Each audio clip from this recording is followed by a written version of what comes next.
কিছু কিছু নক্ষত্রের মৃত্যু অনেক রোমাঞ্চকর। বিপুল ও বর্ণিল বিস্ফোরণে নক্ষত্রের মারা যাওয়ার এ প্রক্রিয়ার নাম সুপারনোভা বিস্ফোরণ। আর এসব নক্ষত্রকে বলে সুপারনোভা বা অতি নবতারা।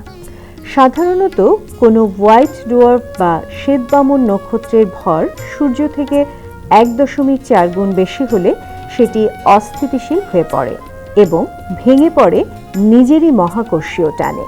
ফলে সেই বামন তারাটি সুপারনোভা পরিণত হতে পারে। এগুলোকে বলে টাইপ 1 IA সুপারনোভা। আবার সূর্য থেকে 8 গুণ বেশি ভারী নক্ষত্রের কোর বা পিণ্ডটি নিজের মহাকর্ষীয় আকর্ষণে ভেঙে পড়লে সেগুলো সুপারনোভায় পরিণত হয়। এগুলোকে বলে টাইপ 2 সুপারনোভা। দুই ধরনের সুপারনোভার বিস্ফোরণই হয় বিপুল বৈচিত্র্যময়। বহুদূর থেকে এই বর্ণিল বিস্ফোরণের আলোকছটা দেখা যায়।